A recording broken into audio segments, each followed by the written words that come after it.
I'm very frustrated with the attendance and of the board. Um, I think it's deliberate, and um, I think the city of Albion should know that people in the city are acting in this type of nature to not continue with the business of Albion because of opinions or discouragement or anger or whatever the emotion is behind not going forward doing the business. It's just like when any part of life, there's decisions that are made that you don't necessarily agree with as business managers or board members or whatever position you're in, but it doesn't mean that the business should cease or stop. That's part of being mature and handling business as it should be done.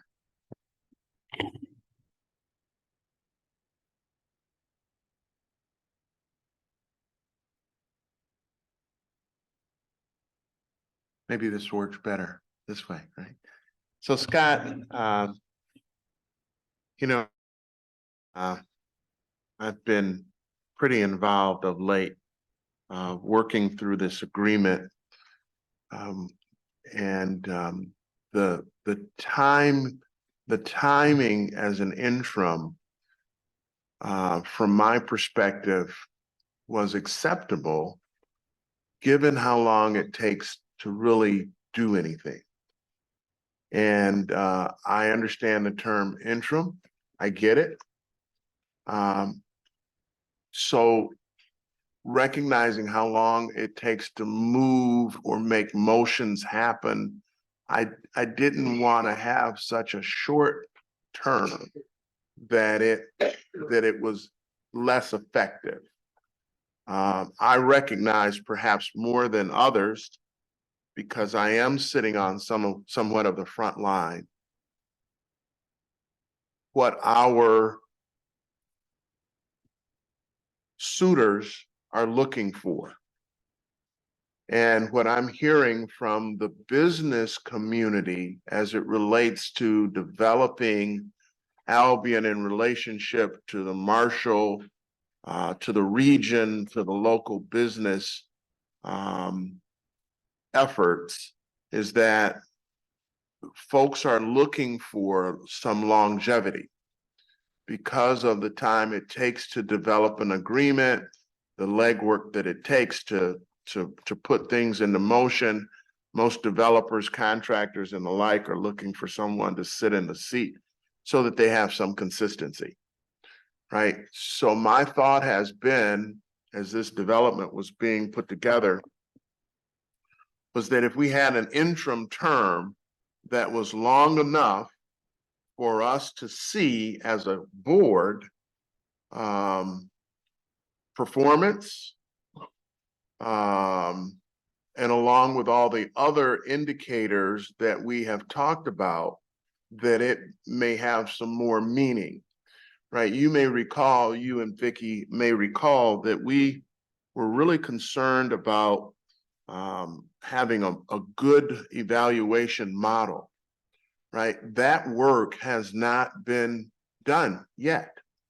And here we're right in the middle of September.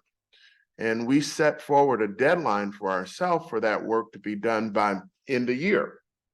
And time is passing by. We have yet to get a contract or agreement agreed upon or signed off by the board for that actual work to start, to put a model in place for us to evaluate a leader. So all those things kind of said, Scott and Vicki, that interim would have a little bit of time to it in order to try to make certain that we got the things done that we were trying to get done. Not an excuse, just providing some logic from where I've been sitting. As a counter to that, I would say that if you're not to extend past, it was at 6 months, let's say, Mm-hmm. and then assess at that point where things are, things continue to be on a positive trajectory, then you could tack on another 6 months, let's Mhm. say, Mm-hmm. with some sort of date certain Mm-hmm. that, Mm-hmm. you would, have resolution, have a completed evaluation, instrument that would allow for a full evaluation of the, interim, residency of performance, and then memorialize that into a permanent contract. Mm-hmm. Mm-hmm. Mm-hmm. Mm-hmm. Okay. Okay. Absolutely. Yeah. Well received. Mr. Chair, if I could watch. That's okay. You can go ahead, because I want to address what the next thing. I just received an email from Berkeley and I'm just forwarding it now to the board members. This was addressed to me, plus I think the attorneys in the office that was working with her. And the substance of the message was, as there was a lack of quorum today to vote on the contract, and I'm not made of money, although I wish I were, of course, could do this job for free if it was a great position for me. Please arrange for the severance payment to be paid as soon as we can. And just remember, a memory refresher for the board members when Zimmerman was contracted for the position basically a year ago. Part of the employment called for separation pay, and there was a formula for it, and it could have been as much as 12 months of compensation, 12 months of her pay, and between August 10 and August 21, I was working towards figuring out how that was going to be implemented, and then for a better part of the month, I think those of us working on this thought we might not be looking at separation pay. And at least as of that email sent this morning, a few minutes ago, she didn't say she doesn't want the position. She just said she wants to carry out the separation agreement. So the separation agreement has been put in, right? And voted on. So That'd be interesting to see if now we get voted on next week. So for what it's worth, the separation agreement language was in her employment contracts a year ago. I'm assuming approved of by the board. I wasn't directly involved with that. The board on August 10 officially terminated her, theoretically effective that day.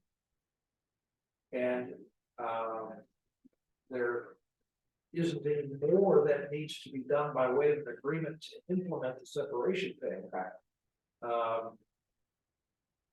But as I said, reminding people that between the 10th and now, we've more or less kind of sort of maybe thought that she was going to be back. Yeah, and so Vicky, there's no vote to be taken. It's you know, it's yeah. Right. Yeah, absolutely. Okay. I wanted to address the question from the audience. I think just for your ears, Tracy. Scott, when you were selected to be a board member, could you share with her what the process was? We did an online application. On the city website, waited a few months. It was not an immediate process. I made one call to follow up and see where things were standing. I was told that they were in the process of going through the background check. And then appointed by the city commission.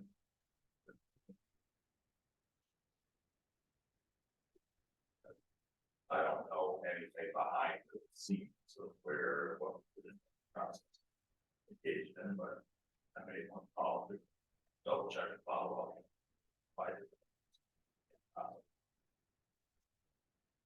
My process was a little different. At the time I was on city council, there was 3 openings that came available. I also did the online application. Was waiting. I was waiting, after doing the online application, I was waiting, never heard from anyone. A few of the positions were filled. I never heard from anyone, one way or the other. I followed up. In the meantime, I was speaking in front of the mayor when I asked the 3rd time about where my application was. I was then broached with an interview to see if I qualified to be a board member. There was another city council member sitting in the meeting and abruptly disrupted the interview because the format previously had never been that sort of action where someone needed to be interviewed. And Shane was the person that was there when it happened. And I didn't get selected at that time.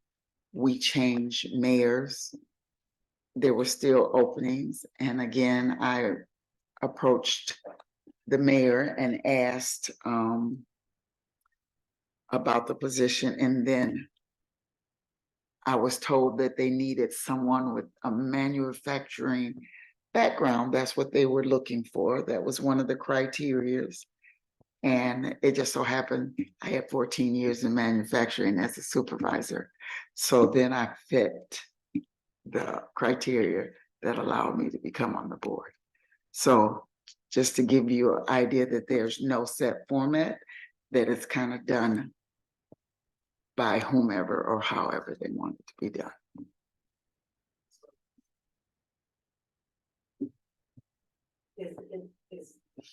Please. Is it the council's responsibility in doing the background check to have the set format for what should be done in order to select a person or not select a person? Is it our responsibility or your responsibility? I think it would be good for a resolution to come forward, so there will be a format put in place, and then that way the city or people that apply will know how they can be selected and what is expected of them. That's just fair. Yeah. I think the desire would be from a functioning board perspective would be to have individuals with experience in either economic development or workforce development, some sort of finance or real estate experience on the commercial side to be a guide for who would be serving on the board to provide that, expertise, so to speak.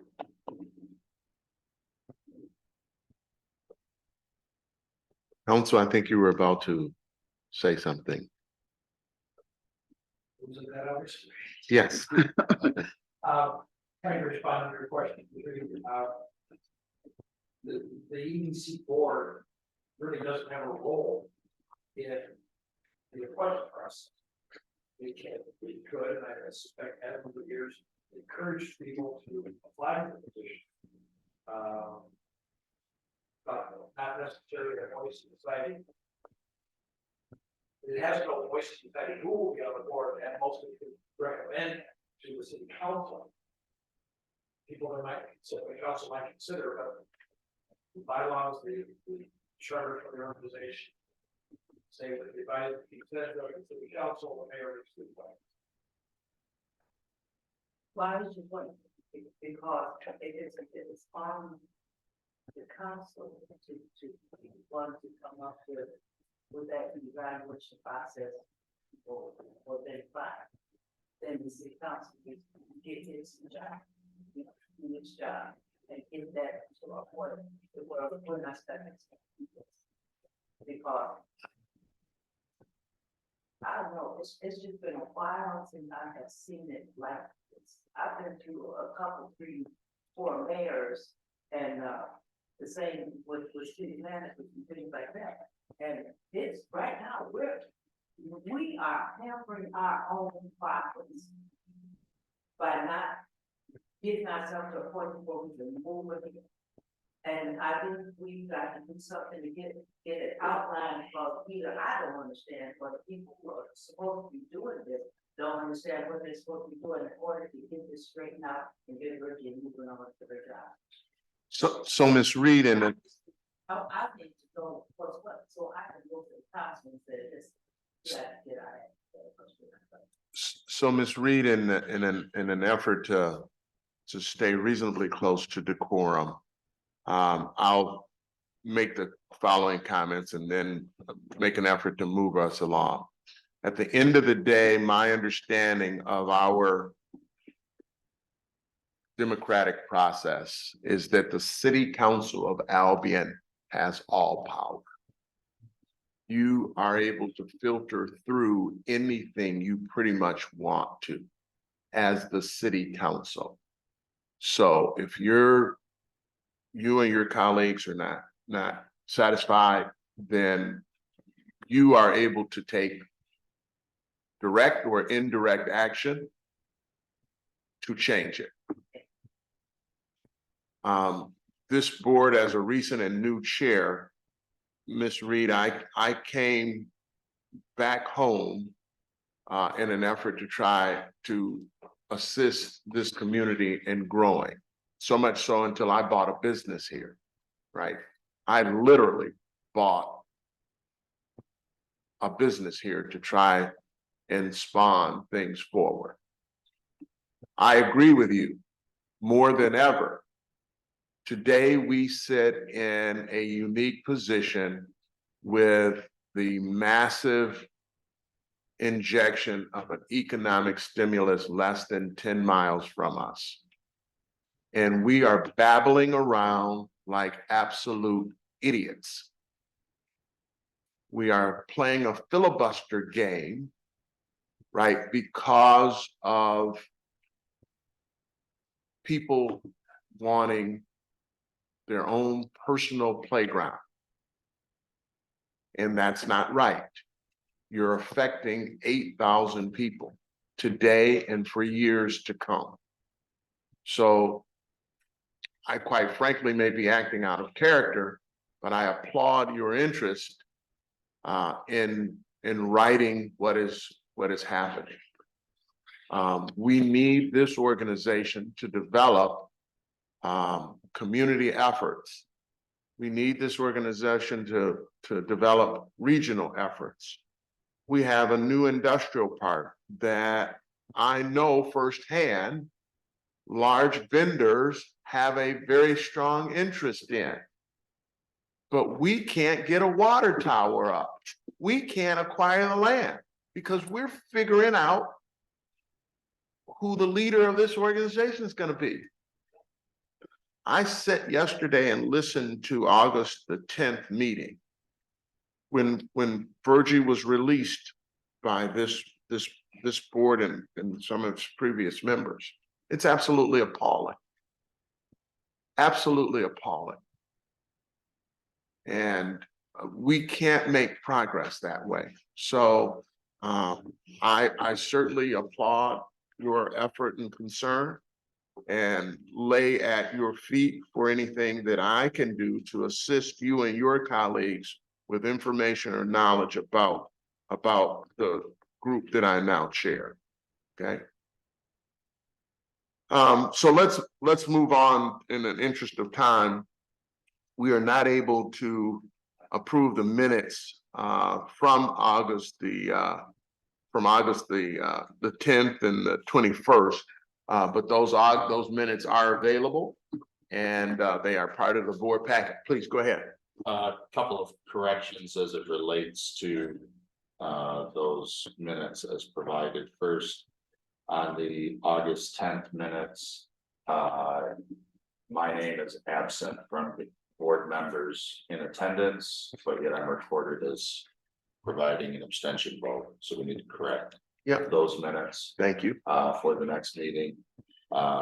Secondly, we do not have any meeting minutes that I was able to see from an August 21st board meeting in the packet. So either we need to get those minutes included, or if there wasn't a meeting. Mhm. I didn't think there was. This packet has a mistake.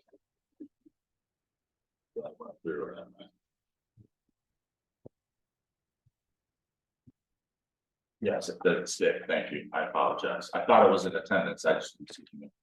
Some of the minutes are printed on back.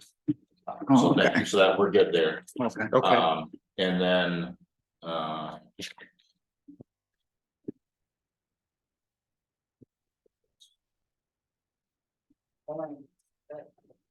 You don't have to look on, so we didn't go to that. there's some.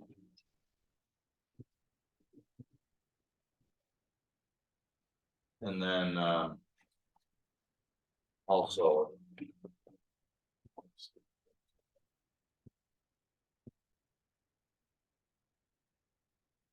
Page 8.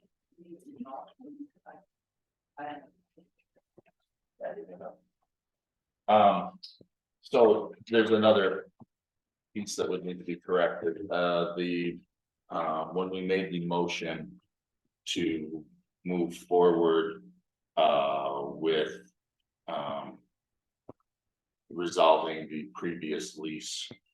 The motion that was made by myself was that we would instruct our council to the,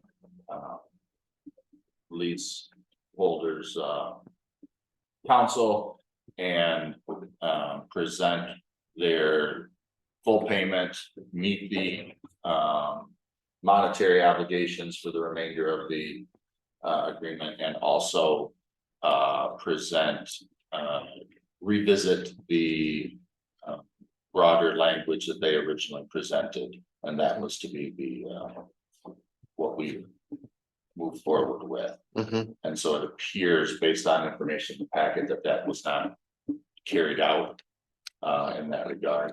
There was just a letter stating that we were paying the balance, so we need to figure out where we are with the broader language regarding resolution of that.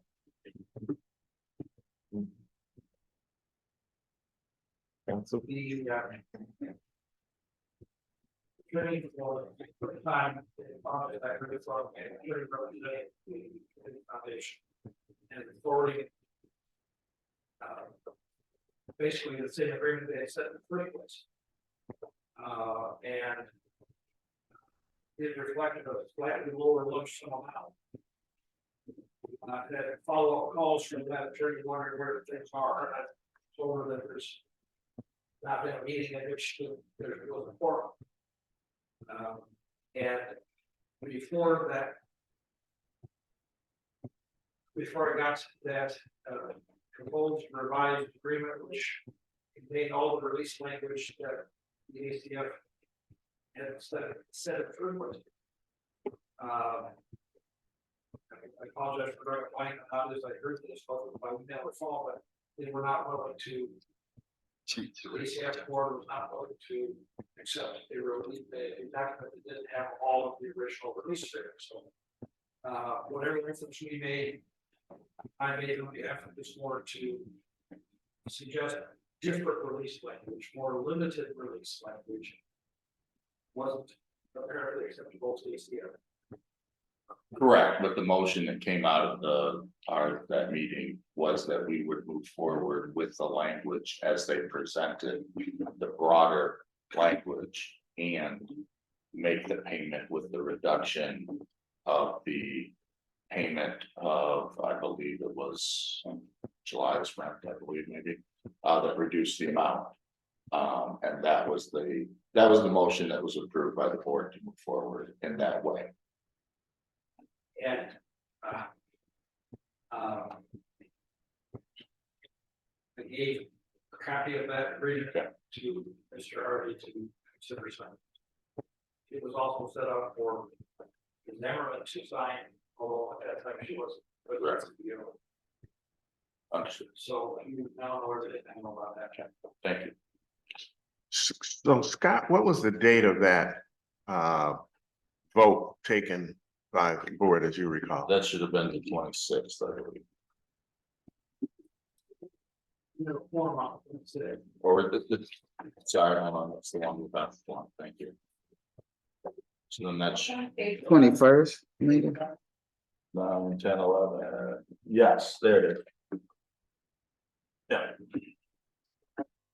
21st. thanks. The one first, maybe. So that was the 10th? No, No, it's the 21st. 21st. I'm sorry, excuse me. Yep, on the 21st. So Scott and my fellow board members, I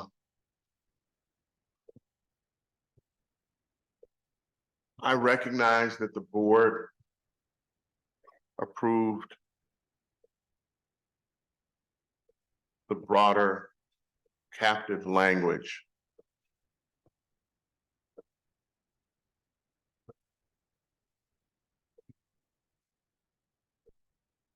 I, as the new board chair, am personally unable to sign that agreement.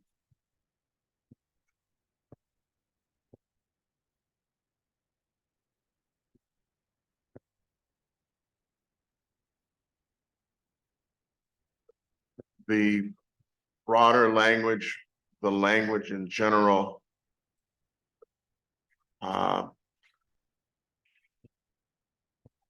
as I say in round terms,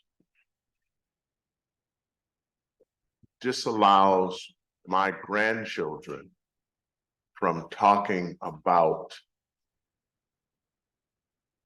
the events around us leaving the lease. From a personal liability standpoint, I will not sign that agreement. If that requires that someone sits in to sign that agreement, that's fine.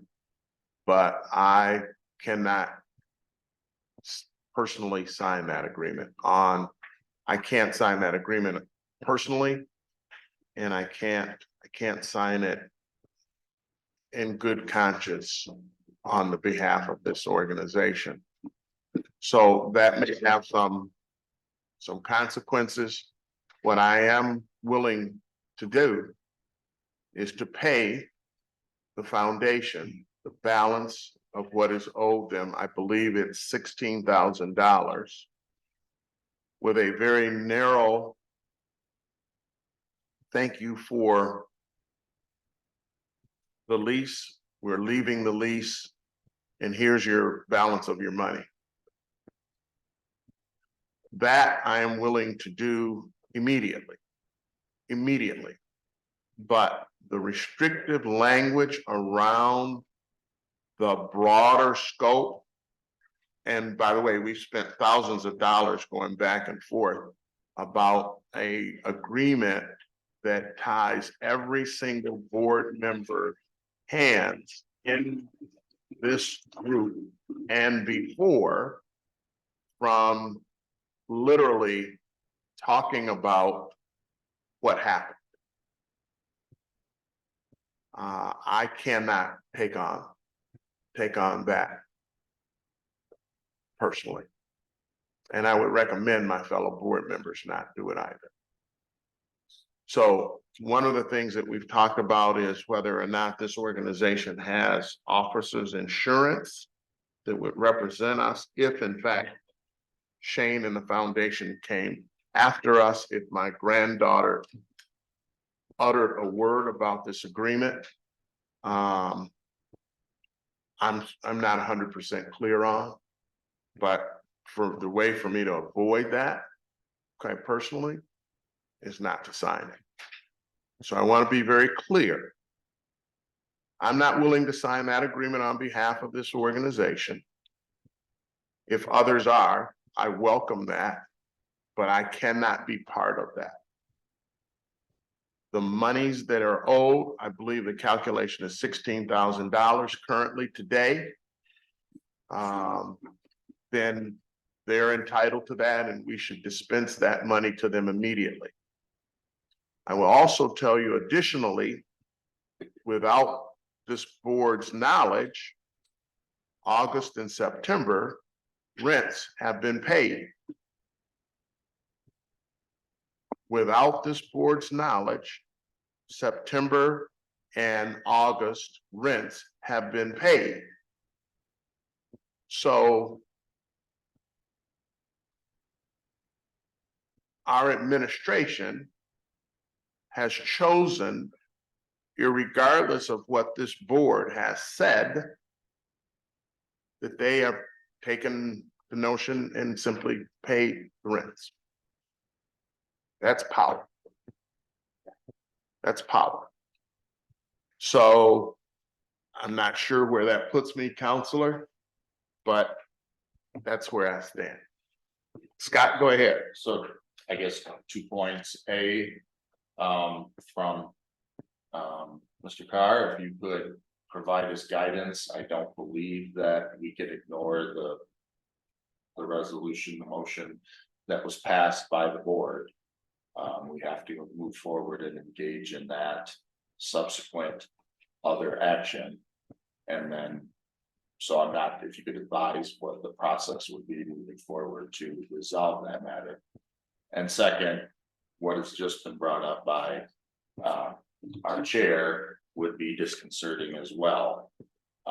Because I'm not sure when we refer to administration as a staff that's currently filling in to keep the wheels on the bus for the AADC, or if you're referring to the city manager's office.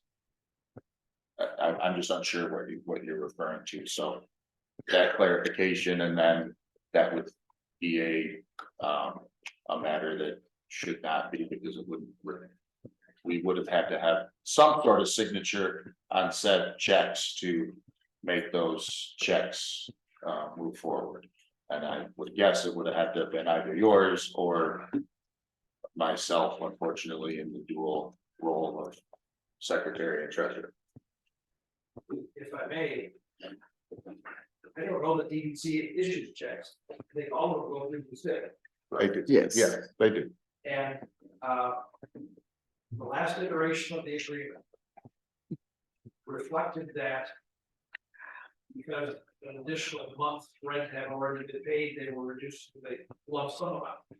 And presumably, if this board wanted to go ahead as it did approve doing on August 21, the amount to pay it off with the full release would be less than what was in that agreement, which I think is $13,000. Mr. Chair, I don't see any language in the proposed agreement that puts anybody's grandchildren, including yours, Okay. or any descendants of any board member at risk. And I'm not sure what you saw that made you think that. There's a paragraph that talks about non-disparagement, which might apply to you. But there's nothing in the non-disparagement paragraph that will apply to your heirs, your descendants. And the release that ACF, the Community Foundation wanted, brought on both sides, basically says each organization and all of its appointed elected representatives and its employees, release any claims of any kind whatsoever Against. against the other. But there aren't any words in there that suggest that your grandchildren are releasing any claims. I'm not suggesting they have any, but perhaps more important than understood. It just doesn't apply. So if your kids, not suggesting that they should speak ill of anybody, but if they did, that's not going to be a violation of this agreement, if this agreement got signed, which this board approved doing. And I will confess I've not had the circumstance come before me where one of the 4 people who voted in favor of the agreement, who has the authority to sign, says I'm not going to sign it, even though that person voted in favor of the agreement. Yeah. One last thing, if I may, if this board wanted to not go forward with the release agreement, you've suggested, Mr. Harvey, that you'd be willing to authorize paying the full balance due on the lease, which has another 16 months or so, maybe more, all at once. So, and so as I understand, there's an outstanding $16,000 left for the end of the last year, this in-year term, right? So I think that the lease term, I know the lease term ends in the late year of 25, So, and I don't have the lease information. no, I got, yeah, nor, and I don't either, but the $16,000, I think, took us to March, April of, February. Okay. Yeah. And so it's correct to say that if the lease was fully paid out, it would take that many months at $1,000 a month to pay out. Mhm. But it's not something that needs to be, is not required to be paid now. If the board doesn't wants to reverse its going to accept a termination agreement, settlement agreement, release agreement. And then either tell the ACF, well, here's all the money that you never be owed if we stayed for the whole time, even though we terminated it months ago, or pay it off each month. Those are certainly possibilities, but this board hasn't approved doing that. What this board approved is the early termination of a lump sum. And once again, you're making my difference. Can I ask a question? Sure. Got on page 11, are you, so knowing the board can't approve the minutes today, but do Right. you have a recommended change to what was reported on page 11? Let me just read, No, I can see that. but for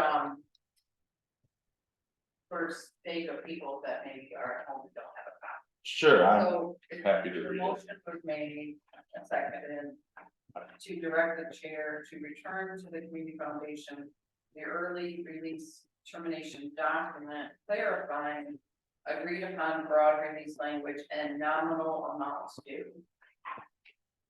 When I saw is this the one we didn't have to take before? The 21st, yeah, Okay, so best as I could recall was that we were still in the negotiation phase to identify the amounts due and see if we could get an agreement on the language. Is that right, or is that not quite right? That's not quite Not quite right, right. the way so that should have been, we knew the amount certain of minus 1 month's rent.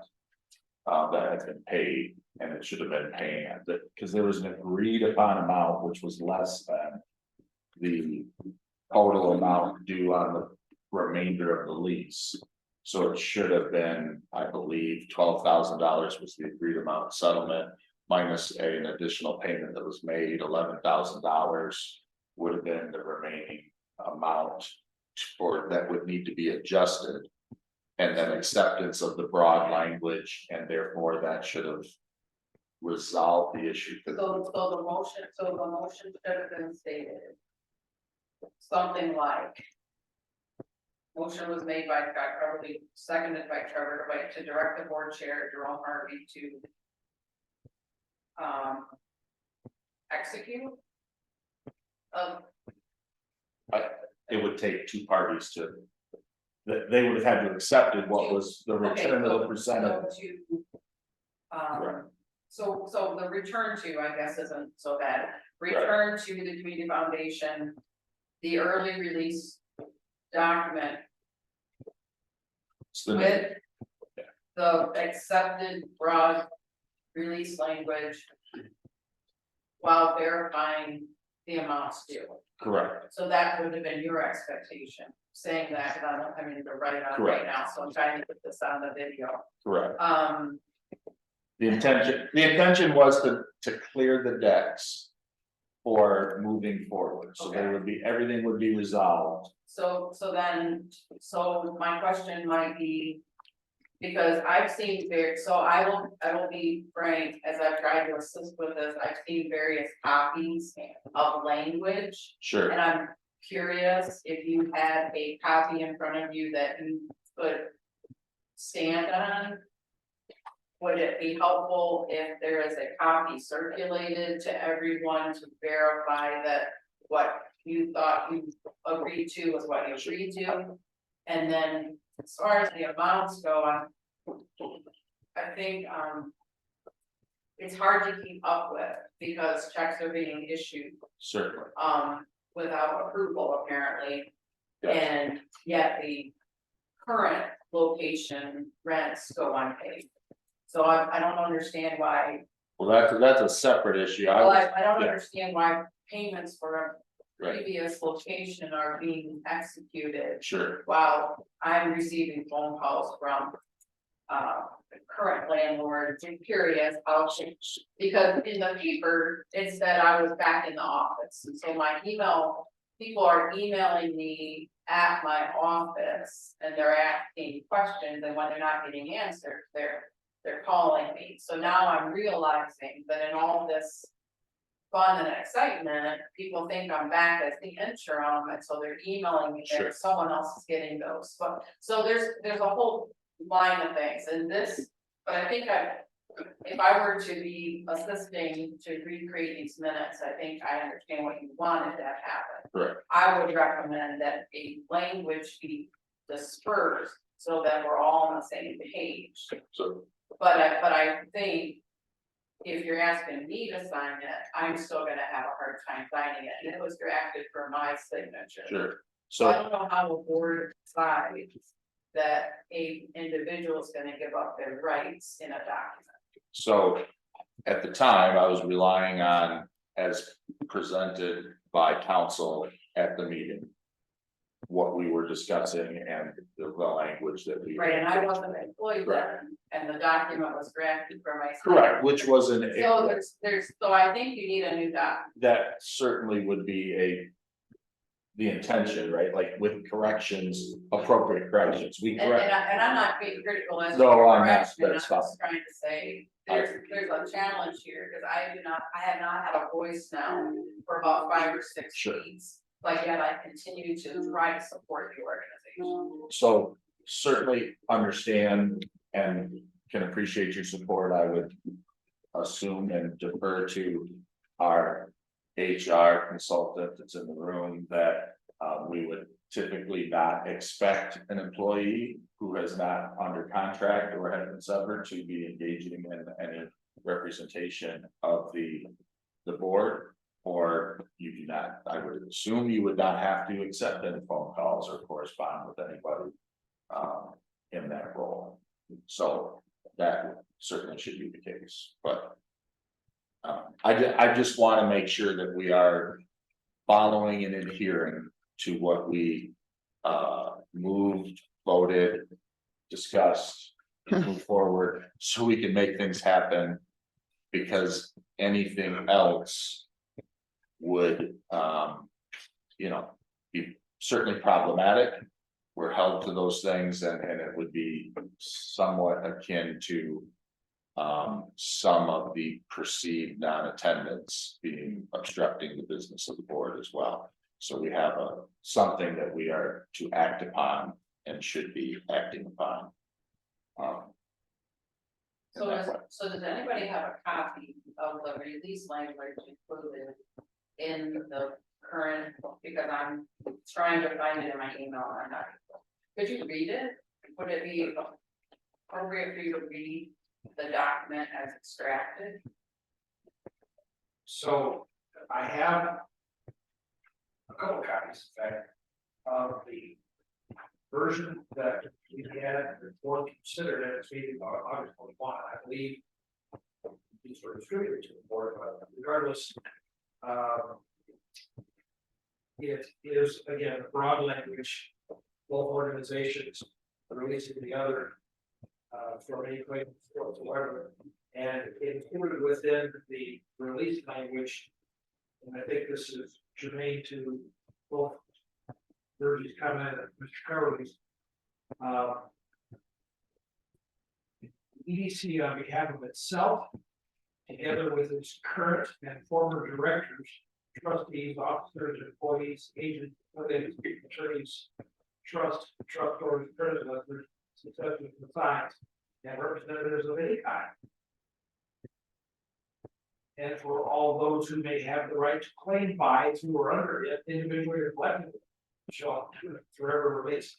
So I'm not reading every word, but that language could be interpreted as saying, could be applied to a former employee if the former employee were to assert a claim against the community foundation, and vice versa. The proverbial shoe was on the other foot.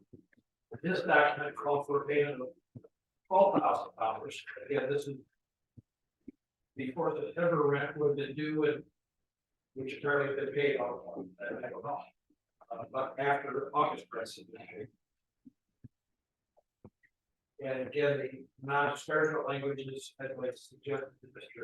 Hardy, that it doesn't apply to the children. It just says So, I think further down, there's some. so because of the figures, if I heard you right correctly, what we need to do is make sure that the agreement that comes forward, because of the payments that's being made, without anyone knowing, that be deducted from the $12,000 that was requested. That's what you want. I agree with that. I definitely agree with that. The language, as I've heard a couple different people say, they haven't agreed or signed. I said this before in the meeting, where we need to go from here is to clear the debt from the agreement that was a contract, take care of that, pay that, and then whatever happens from there, whoever doesn't sign whatever, then that will have to be dealt with in a different thing. But my aspect or my stand at this point is we need to pay our debt. And also to the contract that we have now, that should be taken care of. And if they won't allow payment for the amount that is due, that is put in the new document, then we'll decide from that point. I guess we'll decide if how we're going to court and how we're going to proceed. And if I may, for my purposes of clarifying, use that if they won't allow, I'm assuming you mean the community foundation. Yes. And I would be very surprised if the community foundation were to reject a revised agreement that said the settlement amount is $11,000 because they've already got September rent. I'd be very surprised if they didn't accept that. Okay. And I'm sure the community foundation realizes that right now we don't have a president CEO.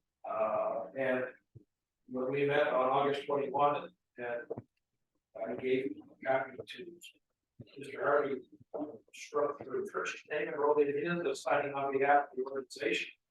That doesn't, because Virgin name is in it, doesn't mean that she might not be affected by the release language, because she would be a former employee.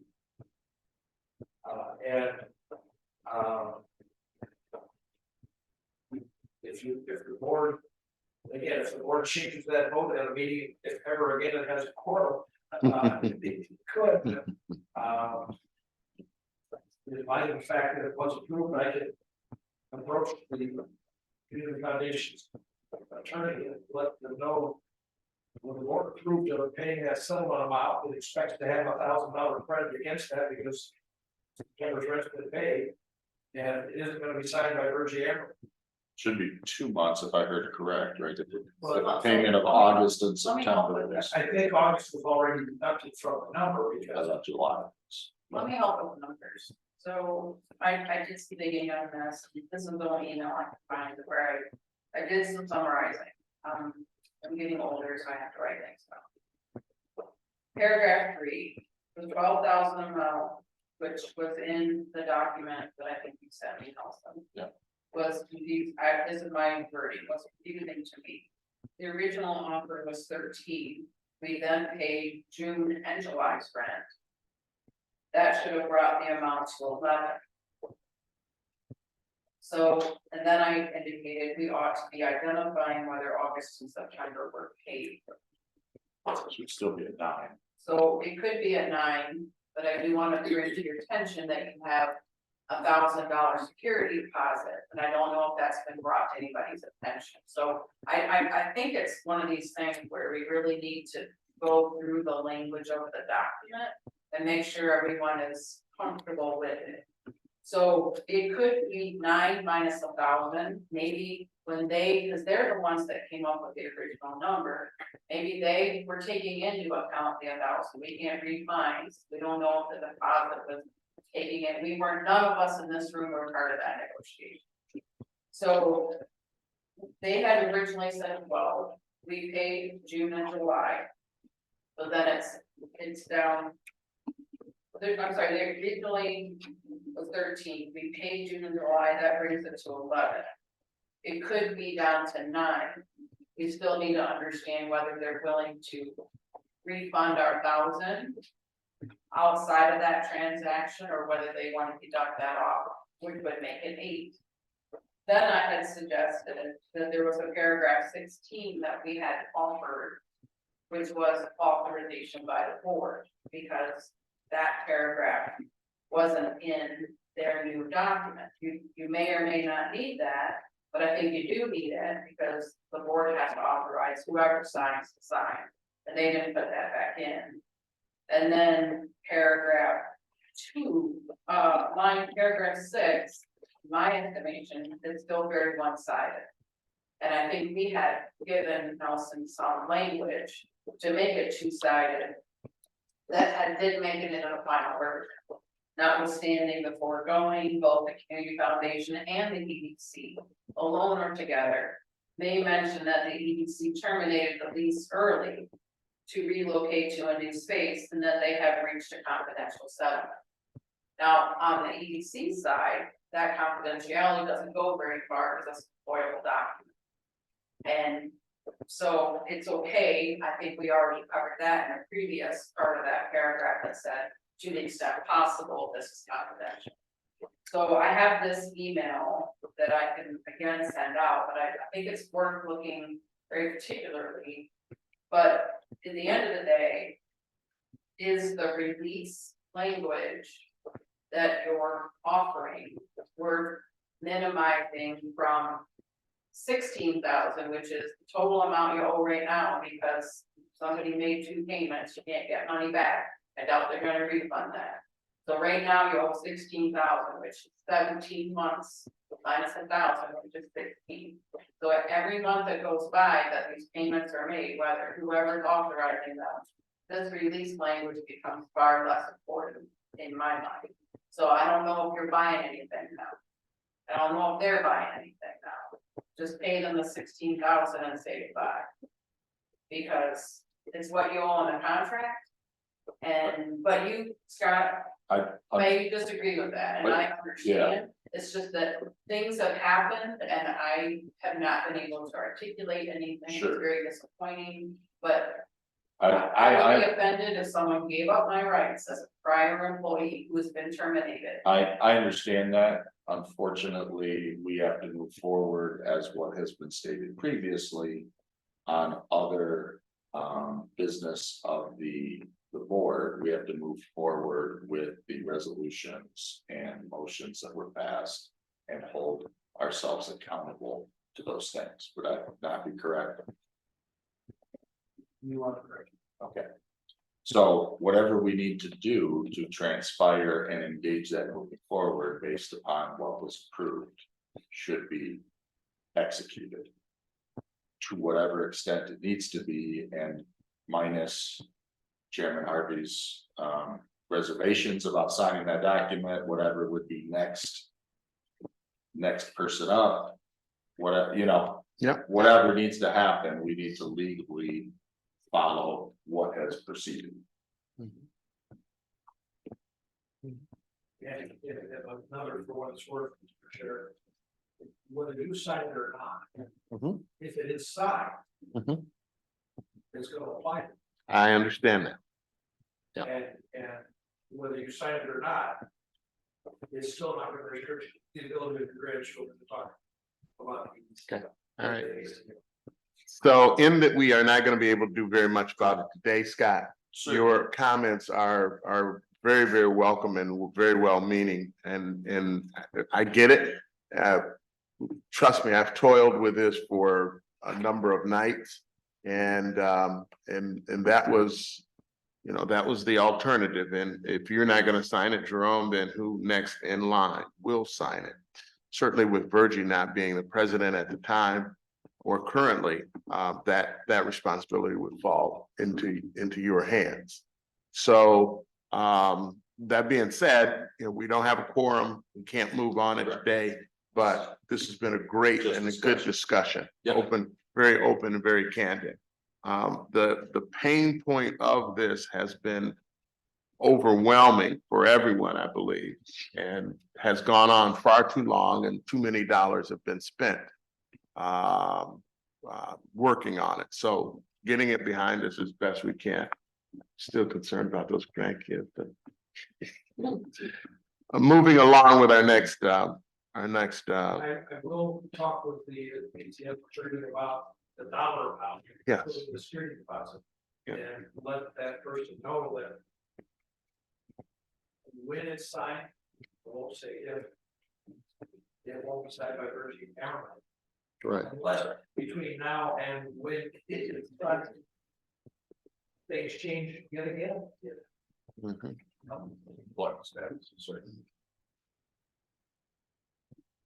Great, good. Let's move along then. The past treasurer's report, cannot be approved because we don't have quorum. Review. I mentioned it, probably should be asking, so first of all, you could review them.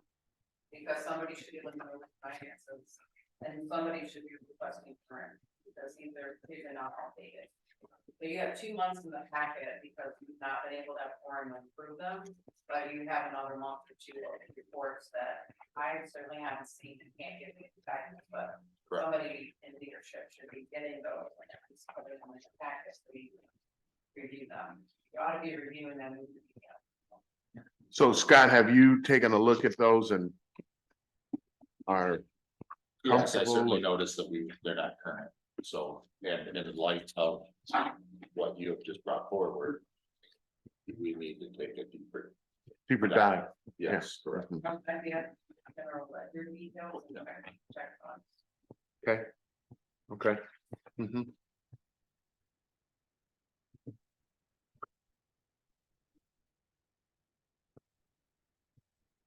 Scott, will you and I will work together to Yep. request that from Virgie? Who in the city would we request?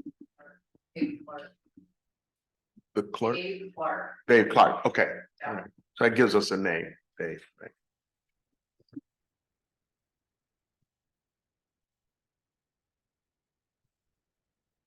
So there's a review of the Rose Street Advisors. That's the team that's been working on with us currently and recently on the HR side of things. I think a representative is here today. Correct. And for our leadership's information, the evaluation process is part of what we had talked about for some time ago, Scott, and getting it going, Vicky, and having a working document by end of the year, I think was the timeline. We're hellbound bent, though we have some disruptions right now to move forward with that, right? Those tools need to be in place, and you all are nodding in agreement. And I will just ask if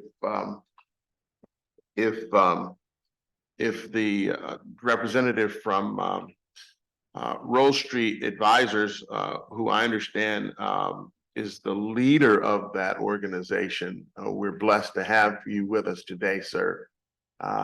Would you just kind of walk us through the proposal that you have out there? Of course, of course. Yeah. So I should make a clarification there. So my name is Kevin Rosevich. I'm the Chief People Officer.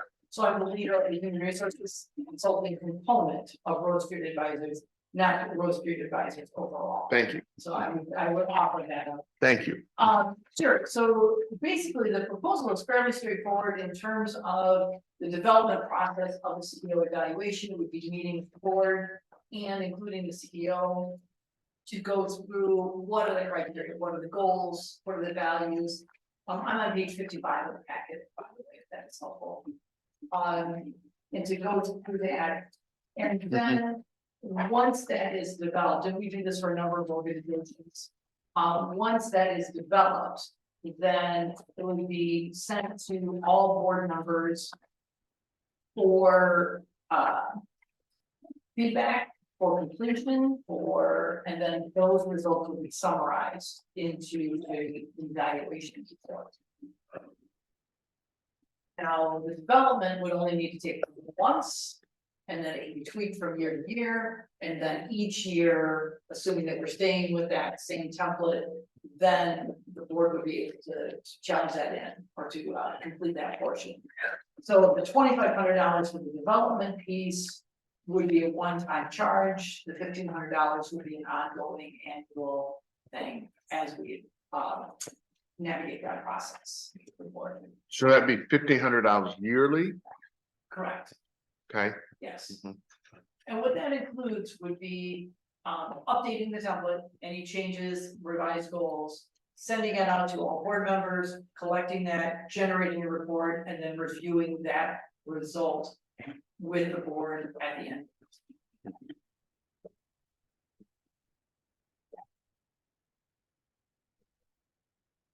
I think it's important, and I think one of the important parts of that is to have an impartial person or organization out there collecting the data, summarizing that report, putting it out there. So would this include scoring methodology and the like? It absolutely will, yes, and that's part of the $2,500 setup fee would be to go in and say, what are the values that we're measuring? What are the goals that we expect to be accomplished? And then weighting those goals and setting a template up for measuring that would then be completed by each board member. I see. So to ensure validity against the goals and set forward in the strategic plan for the organization and align that with the appropriate evaluation. Correct. Right. What we don't want to do is have a subjective measuring tool, right? We want something that is based on actual performance metrics. Mhm. Mhm. Mhm. That's the ideal situation. Your experience and background, Rose Street's background in doing this kind of thing? So, talking about myself directly, I've been working in human resources for 35 years. The last 15 as a consultant, 10 owning my own firm, 5 with Rose Street. They acquired my firm. And so we do this for a number of organizations. I would say most recently, we just did Griffin Place in Kalamazoo, a nonprofit that runs this But we also work with a number of economic development firms. We have done projects with Battle Creek Unlimited, Southwest Michigan First, and Cornerstone Alliance as well. We haven't done the evaluation components with them, but we have done it with multiple nonprofits. Can you guys work with Summit Point too? We've done some work there, yes. Yeah, Yes, yeah, primarily SWIMBA, Southwest Michigan Behavioral Health. yeah, yeah, It's yeah. been a extensive, it's been a long-term customer of ours. Yeah. Yes, are you familiar with? I worked with Summit Point for years. Understood, great. Yes. So your assessment of where we're at currently today has put you in a position to generate this proposal for us. Are we different than what you've seen in the past? Is this part of best practices? That may be too nebulous of a question, so let me try to be a little bit narrow. Are we uniquely different than other cases that you've seen? Have you done this enough in other applications that this is routine to be done? Are other institutions like us asking for this kind of assistance? So, I'm going to say, yes, we're comfortable with the work and have good experience with that work. As far as, is this routine? I would say my experience since working with you since beginning of August has not been routine. Based on the changes with the CEO, the changes with the board. Doing evaluation, absolutely comfortable, routine. Working with the organization, I would say this has been out of the box at best. At best. Thank you. I'm sorry. We appreciate your frankness. Yes. Council, any questions you may have? No. No? No. Ms. Clark, No. Mr. Cumberland? No. Okay. All right. Well, in that we appreciate so much you coming to be with us today. Thank you so much. We will certainly consider the proposal, and as we have quorum, work to seek approval for the work to be done. It is something that we've isolated that needs to be very much done. We set a target for ourselves. Guys, help me out. By the end of the year, I think it was, that we would have something done and in place so that we would have consistency going forward. So the heat is on from a timing standpoint. We've got to get ourselves a forum, and then we'll be able to put your proposal in front of all of our board, and we'll ask for a vote. I appreciate that. I think the one caveat I would put in is that we would want the CEO involved in that process. So if there is not a CEO, that could affect the time. Good to know. So if I'm hearing correctly, you would advise against developing an instrument prior to having a president, CEO in place, I would say that they should be an active participant in that process. as opposed to putting in a framework that could be adjusted upon having the president, CEO in place, to not delay the work, to where we could move forward with a setting the table, right? Right. Having everything in place and then allowing some input and review of the document for that individual. My experience with CEOs is that they want to be actively involved in this process, and I don't know that they would become, and I want them to be comfortable with it as well. So. I guess I was just looking from the standpoint of that, assuming that this organization had all their ducks in a row prior to this, and there was a change in leadership at any point in time, the document would be in place from the previous leadership, and then would have consent and review, right, from that individual to kind of tweak it. So it'd be the tweak. So it'd be a similar Yes. process is what I'm saying. Yes. It wouldn't necessarily change the guts of the instrument. But it would be, still allow for tweaking to occur. Is what I'm, That makes sense, that makes sense. My thought on that is that, again, CEOs usually have strong opinions about the evaluation process and want to be active participants. Mhm. So I think best practice would be to include it. yes, So I would consider that at the time. yeah, that voice, yes. May I ask if there's additional HR questions? Otherwise, I'm gonna pay back to Paul. You good? You're good. I think we're good. Thank you. Thank you very much. Thank you very much. My pleasure. By the way, just in full transparency, Rose Street has been gracious enough in working with us on the development of the interim contract, right? So everybody knows and understands that. They've been gracious enough in working with council, myself. Though we've never met, we've talked many times by phone, right? They've been working with us on the development of the interim contract, Scott. So they are part of the backbone and the rationale behind the meat and bones behind the interim agreement that we have on the table. Thank you, sir, so much. Thank you. Nice to meet everyone. So our next item is the review of the revolving loan fund, committee appointments and requested loans. But I'll just take a little side note. Vicky, Scott, I don't want to make it any secret that I've been working back and forth with Virgie. Okay, on the routine day-to-day stuff, because I have little to no knowledge of what the revolving loan fund, its detail, right? So I don't want you to think that I'm just some overnight genius, right? I have had to seek the only person that I had at hand in working through some of these details. So I don't want to, any hidden secrets. I've been working openly back and forth, and Virgie has been gracious enough to continue putting information on the table about what's going on. So, so everyone understands.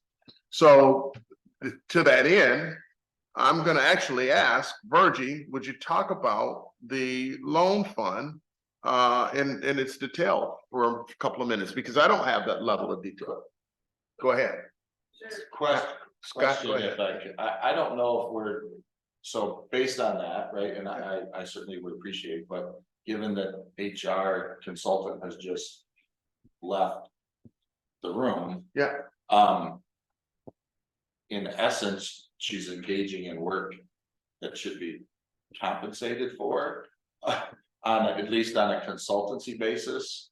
I don't know, council, if we're delving into an area that exposes us in any way.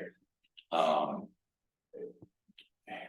because while I appreciate completely the willingness of our former president CEO to provide guidance and it seems like that would be outside the bounds without engaging in some sort of employee, or contractual basis of some kind. Am I hearing a suggestion in that?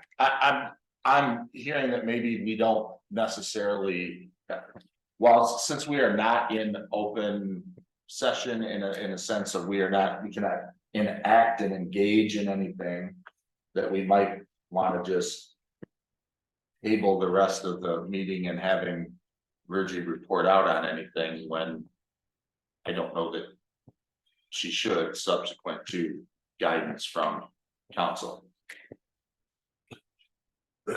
So Scott, and good exchange, great question, please, really good question. I'm stymied on how to move the organization forward, right? I don't want to submit to not going forward somehow, right? Correct. Where there are three, we've got a meeting of some sort, it may not meet quorum, right? Yes, But imparting the information to the three of us, and it being heard throughout the community is transparency for the community. So, you know, I hear what you're saying. Don't know how to answer it or what to answer. I'm asking you for an answer. sure, I'm hoping to have some guidance Counsel? from council. Ah, a wise man we have with us. Go ahead, sir. Please help us. So I think he's saying you're the wise man, Scott, not me. It is an interesting. This day ends with the letter Y, so it must be that it's a very interesting day here. Because all days live with a Y, you know. If Ms. Ackerman is willing to offer her description or comments and tell the board she's not expecting compensation for it, that's a partial answer to your question. The board might still decide it wants to compensate her later. Whether it's because she's going to become the CEO or because she's going to be separated, and the board could still approve some additional compensation if they wanted to. The version says, I'm not willing to provide any more services. Correct. Then you've got an interesting, you know something. Correct. Just given light of the email that you shared earlier, and I don't want to be in a situation where we're A, taking advantage of anybody, and B, are we treading into any exposure for us. So that's my concern. And if I may segue that, I was going to recommend to Virgie that if what you send in your email means that you do not want to be considered to be CEO and want the separation agreement implemented, then I think you need to make that clear to the city clerk, because and the council, I would hate for the city council to think you're not entitled to separation pay because this board approved of you becoming an employee again. And if you're ready to say, I'm not saying you are, but if you're ready to say, I'm not willing to work for this organization, I was separated, I don't have separation pay, that would be clearer. You're now being ready to get interested. And perhaps by the same token, does it also provide the opposite segue that she's willing to be hired as the interim and separate from the separation agreement? Let me try to manage that question. This is the second or third time we've tried to be and we can't get quorum. And I still say we because although I'm officially separated, we have not come to a conclusion what that separation looks like. I also don't personally believe that there was a plan in place when that separation occurred. And it would not be representative of the way I operate to not be willing to answer questions, because I've had a number of professional positions in my career and never have I been separated and not asked for follow-up questions. And there's going to be two ways that works out. And quite frankly, oddly enough, there could be a third way. So I can either say right now, please don't call me again, just write me a check. I don't know that does a lot for my future career, and I'm not sure it does a lot for Albion, which was the whole point of coming. Number two, I could say, I'll continue to volunteer and help Mr. Harvey out because he's kind of in a spot here. And I think that is the right thing to do. We all, try to be price driven in our decision making. So that seems like a good thing to do. I have people that I made promises to while I was in the role And it's critical to me that those people are able to have a voice. Because it's very difficult to find a voice in this community when you've been made a promise and then somebody pulls a wool out from under you or the rug out. The third thing is I could be a real pain in the ass and I could say, I'll take the severance and I'll also get hired back. I don't think that's gonna win me any points, friends, enemies, whatever, but the fact of the matter is, we're in a quandary.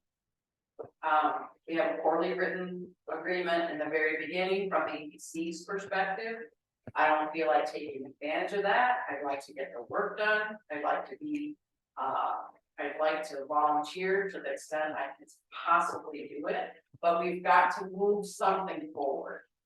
So either we just cut the severance check and then you all continue on your search. And if you want me, call me, you know. Or we figure something else out, but in the meantime, people need to get served. And what I don't like about where we are is we can't serve people. And I'm just flabbergasted that certain people are getting served and other people are not, and that's just very frustrating to me.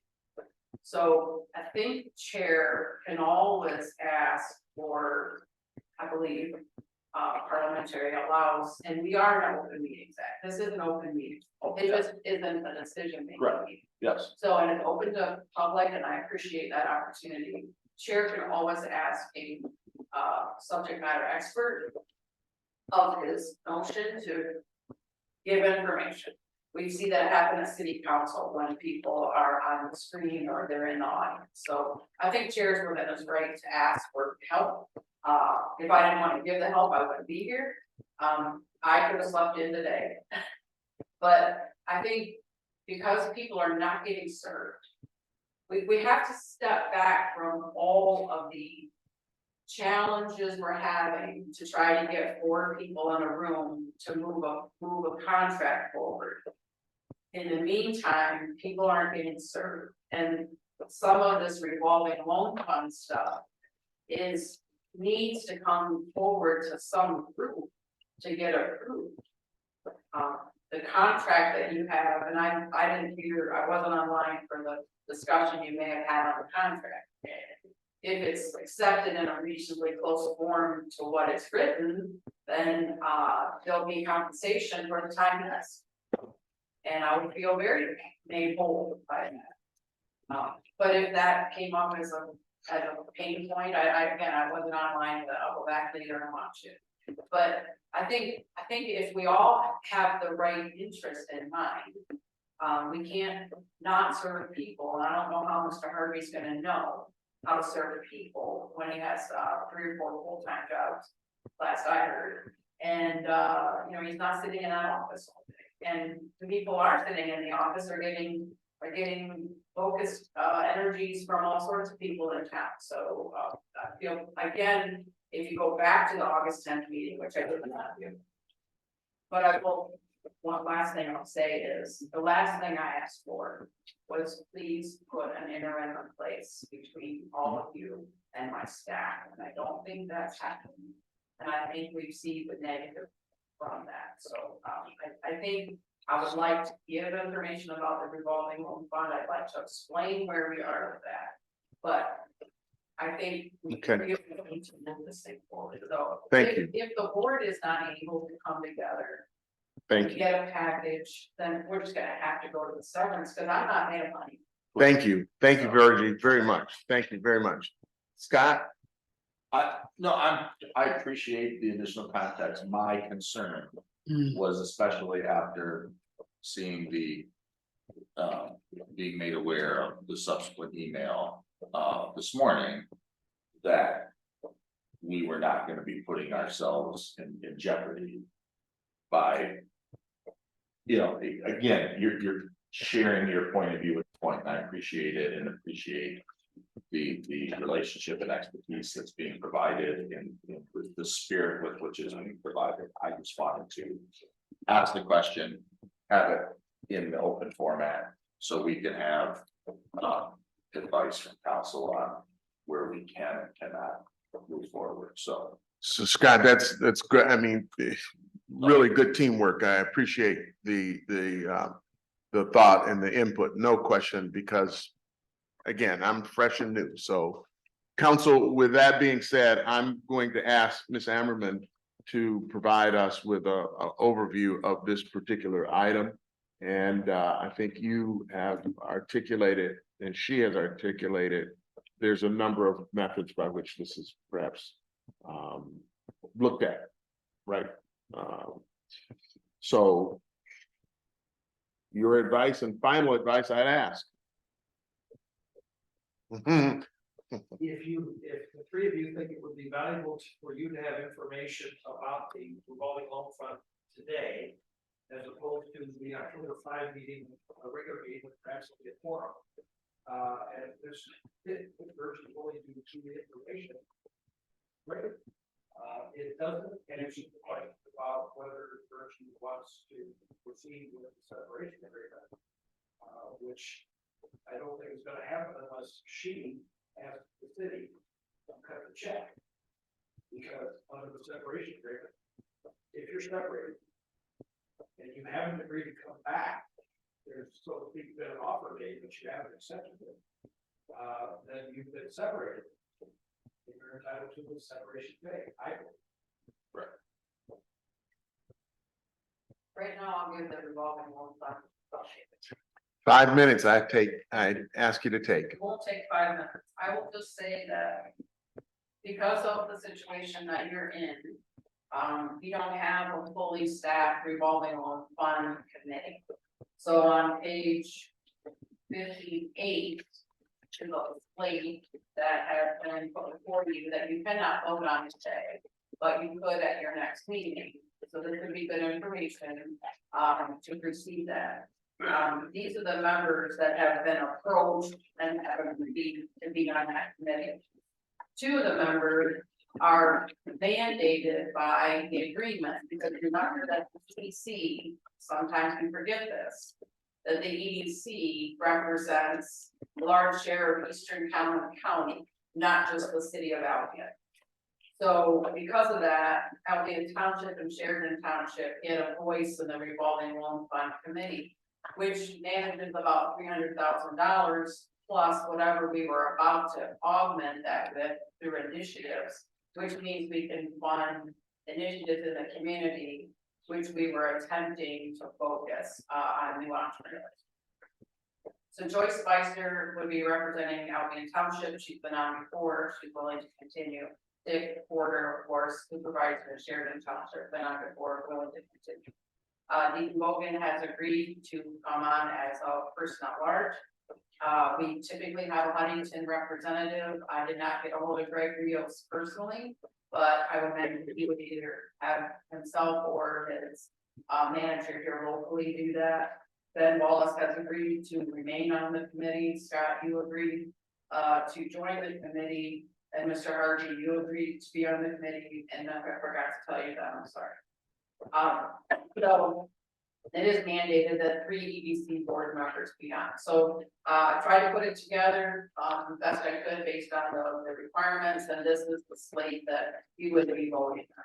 If we're not able to obtain the Huntington representative, we would certainly be open and willing to ask another local bank, a credit union representative. Yeah. Instead, you know, whatever. Very good. Mhm. So then the request is coming to you because you don't have an RLF committee. So we just skipped past that step because this item needed to be paid. And it sounds to me like you may not be considering another meeting until October 5th, which is gonna be unfortunate because this bill is due before that. So, we had engaged with the state of Michigan and we had won the award for multiple of employers to participate in Dale Carnegie training, but it's a reimbursable grant. And I had committed that we would get to the revolving loan fund committee and ask, can we use these dollars for 3 months to get Dale Carnegie paid so that the members who are in the training, and that's on page 59, the number of members that are in need of financial support to be able to get their graduation certificates in their graduation ceremony, which is the first week of October. And then these employers would then get reimbursed by the state, and then that reimbursement would come back to the RLF, so there'd be a short contract, and we would have, I didn't do any of that administrative work, but this is the high level recommendation. And these are a summary of those that are actually participating and are scheduled to graduate, because the RLF would not want to fund someone who is not getting a reimbursement. So if anyone is not currently scheduled to graduate, they don't show up on here. So then the next several pages, through page 56, are copies of the invoices from Dale Carnegie. You'll notice the Marriott is in here, but their corporate is paying there, so you can ignore the Marriott. And then unfortunately, I don't know why, it's not my call, I guess, but page 67 through page 73 is confidential information that never should have been put in this packet. So again, I don't know who's making some of these decisions, but that is not a document that it would be released for the public and should never have been released to the public. So I would ask somebody to please work with the current administrator to that. I removed it, especially on the one that's online. And if someone already has it, I'm sorry for that, and that information should have never been disclosed.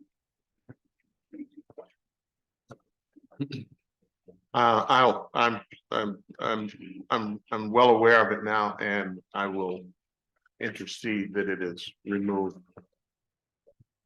It was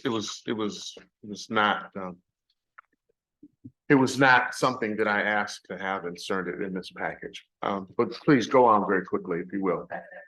Okay. All right. So questions of board members or concerns or suggestions on what our recommended steps might be here? I mean, we've got to probably try to look at some workarounds if we possibly can. If not, at least it's on conscious right now. We don't have the ability to move on this without approvals. But I'm open, Vicky and Scott, to any suggestions that you have. So the only thing that you could, I don't know, you could talk to the city attorney, because the council does approve the final budget for the EDC, and council approve expenditures.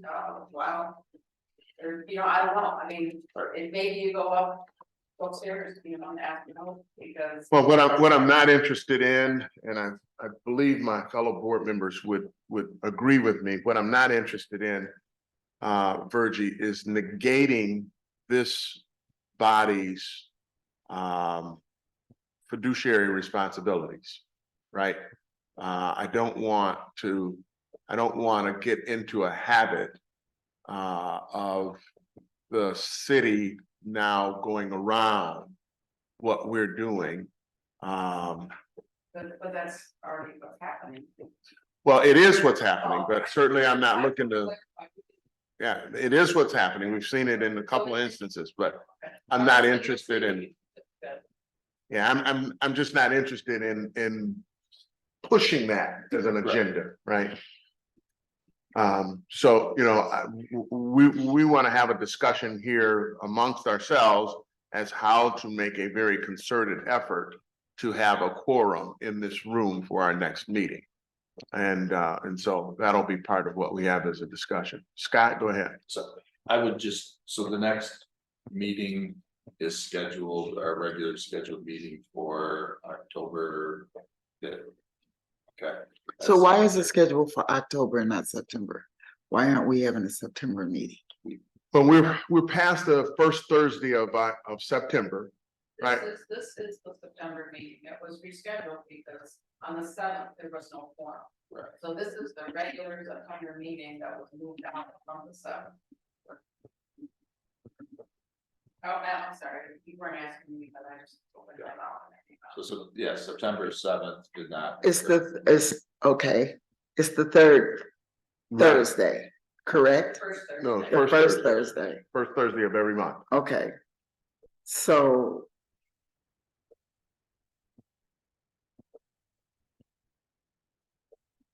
So why isn't it, since it didn't happen today? And we haven't had a meeting for, that Thursday. My question is, because council had said earlier that this is not a regular scheduled meeting. I'm sorry, I didn't mean to confuse that. I thought it was home from. I think we met on the 7th, but no quorum. And then I believe we were trying to get together as soon as possible, which we tried last week and we weren't able to get quorum to commit. So this was the first time we thought we had quorum committed, but then there was an emergency this morning.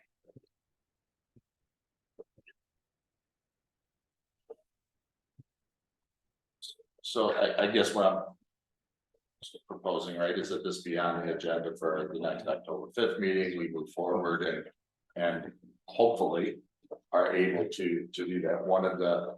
I think one of the issues has been, what I have heard is short notice / consistency of meeting date.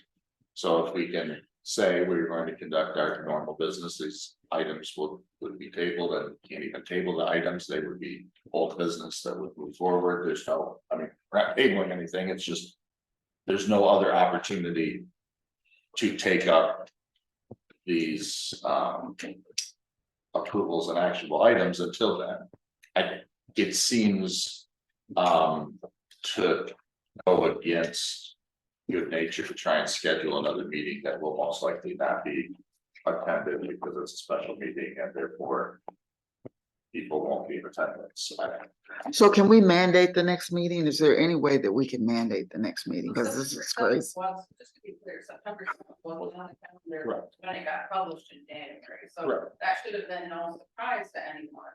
Correct. And people were not able to make it for whatever Yeah. reason, so it seems, it doesn't matter what, I'm just gonna be frank, it doesn't seem that the issues that we need to handle are warranting some kind of collaboration, whether it's a regular meeting or a special meeting or a postponed regular meeting or whatever it is. So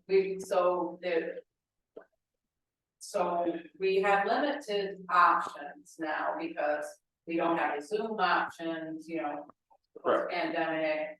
So it is difficult and we have a small body of people. And for whatever reason, we can't seem to get a larger body of people. So you all are doing double duty because it's an 11-member board and for some reason it seems odd, but we just can't get any other positions filled.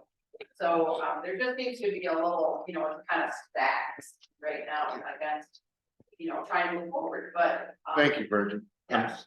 Ms. Reed, you wanted to say I something? just want to say, I'm gonna pick up with the council, the fact about from there, it's not, I mean, it should not take that long to get people approved. But the next thing is, different organizations and things I've been on that I was in a leadership role. When this started happening, I sent out the executive, because when you put it in black and white, folks tend to pay attention, rather than talking on top of or sending them a text. I sent all my people a letter, including the ones in here, because you all know you're very, you all here. But I was sending every single last one of them a letter, telling people, if you are a responsible person, you volunteer for this. And if you want to be a responsible person, you show up for meetings. If you're not going to show up for meetings, then maybe you should consider not being a part of this. Thank you, Ms. Reed. Ms. Tracy, Ms. Talbot? Yeah, I had several things. Why don't you come up there and then I'll put this. If you have some comments in general, Ms. Talbot, I'll ask for you to wait. If it was something specific, I'd just take it in the form that we're doing right now. Well, on the letter, put up, they're holding up the whole city. Yes, Progress. Yes, and we don't as citizens. yes, yes, ma'am. I do have something about the meetings, and then I'll go in here. Okay, go ahead. Well, we talked about, there was, scheduled meetings. And also special meetings. And it was mentioned that things take place at the next October 5th meeting. But Virgie mentioned that there are bills that are due that need to be paid before October 5th. So my question is, are you able to send out something to the board members with several dates that they can make it for a special meeting to occur before October 5th? Because there's business that needs to be taken care of. And also, if 7:30 in the morning is a problem for people to get here because of their regular jobs, why not move it? Because I know you had a special meeting in the evening to an evening time where it should not conflict with most of the people that are on board. Is that a possibility? Because this needs to take place. Okay, I'm here today, today is my birthday, but I felt it was important enough to come to this meeting. And I've been at the other meetings that have been canceled as well. So I live in Lansing. I sure, wanna see things progress. sure, So could that be considered? sure. Okay, thank you. Thank you very much. Thank you both of you. Let's keep going, guys. As the RLF goes, as far as it goes, we still face the same issues, right? So let's move on to the next agenda item. And in order to move through the meeting timely. And we've already gone over the Eaton Street, Eaton Street termination. The discussion and review of the signed contracts is next on our agenda. Virgie, would you please address that briefly? Sure. It starts on, sorry. I'm sure here, starts on page 75. My understanding was that this was put on the agenda by the prior chair, because there was questions about whether I had signed these contracts with or without authorization. There's a resolution that was passed in the beginning of the year.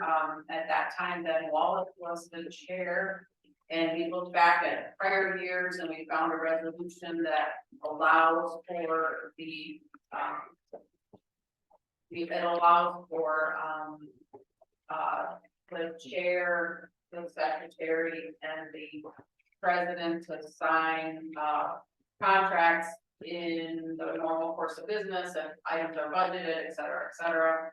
And all of these contracts, in my estimation, fell under that. So these were executed, and then as typically I would do to keep things going, I would have brought those to the next meeting. At the next meeting, I was fired, so I didn't get a chance to present them. But so the chair then, I believe, had asked for them to come to the prior chair. So had asked for them to be put on. So I will be happy to review them. I don't think they need approval, but I'm happy to go over page 75. So, Ms. Emmerman, if you'll hold on.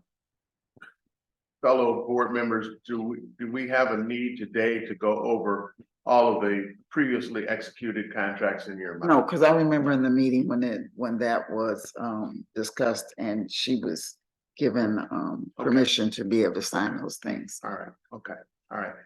And I'll make it noteworthy that at any given time, the board feels a need to go over contracts. That's certainly our prerogative. I don't think that it is needed today. So moving on, the parking lot items that we have are notable, as all of you can see them. They remain in the parking lot. If there's something that you see that needs to be brought up, please let me know, and we'll move it into the primary agenda for next meeting. Right. Council, is there anything that I am missing so far? No, I have a recommendation to make about going forward, but that looks like we've done as much as you can do with the agenda for the day. Well, it's ironic that you make mention of that because that is the last item that I'm wanting to have some concerted effort around. To open up, how do we do exactly what our constituents are demanding us to do? Right? Our bosses are speaking to us loud and clear. Should we cover item number 12 first? Because I think it goes to the question that he was asking. Sure. Okay, You can't have a motion, but I do wanna answer the question that was asked. And I also wanna get an insight because.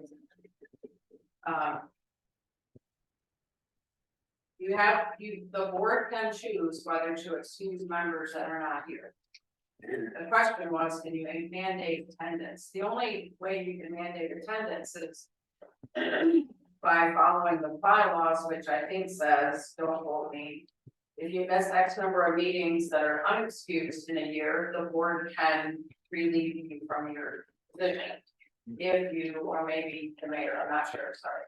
If you have, those are unexcused, even if there are excessive excused action, they're all considered action. So the answer to your question is, the only thing you can do is wait it out and then take action. But in the last, I don't know how many meetings now, we haven't been able to excuse or unexcuse anyone because you haven't had quorum. And so I think at some point you catch up. So board members, I always tell people in my organizations, don't bring me a problem without bringing me a solution, right? So, I have a couple probable or possible solutions. We need a quorum in the room, right? Our next scheduled meeting is October the 7th. 5th, I'm sorry, 5th, thank you. How do we make exception? Or how do we insist on members being here? No one can control illness. I had, as good a case of COVID a week ago or 2 weeks ago that I ever wanted to have. And as badly as I wanted to be here, 5 o'clock in the morning, I figured I couldn't get here. And Nelson said he wouldn't sit beside me. So no matter how many laughs I had, so are throwing out some things. Do we make a concession that though you may not physically be able to be here, Scott, that you have vote power by way of internet? I don't believe that we can do that. We can't do that. So, What says that? According, What Law. extraordinary means extraordinary times. Council, can we do that? I believe the answer is no. The exact is going to allow somebody who's not here. Okay, all right, okay, Can't proxy to somebody else. sure, okay, all right, so that's not a possibility. okay, but when we were going through COVID, Opens Meeting Act changed. So that's something that we need to look at. I think it was regulated by the state, maybe, the governor. There was a time when Zoom meetings were allowed and people could participate remotely. Generally speaking, that's gone away. That's not. So I'm thinking because of COVID, because times have changed and things are different now, that maybe that's something we need to look at and put that in. Or bring that forward and see if we can change that. Because if somebody can, if for whatever reasons, if they can be involved, if it works through through a meeting by being on Zoom, that's something we should look at in the future. I mean, it was a temporary position, but I still know that there's still, the reason why I'm saying this, because I do still know that there's still other government agencies or other operations that do Zoom meetings because of that. Because COVID is still peaking, going away and stuff like that. So people are still doing that. That's all I'm saying. Scott, any ideas? I would just, my thought, and I understand the immediacy of everything, but it is becoming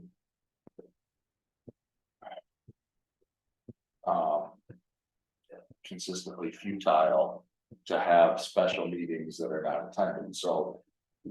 As much as it pains me, we adhere to the regularly scheduled meetings. Then that becomes at least a little bit more. We have consistency established of meeting, time and place, we know.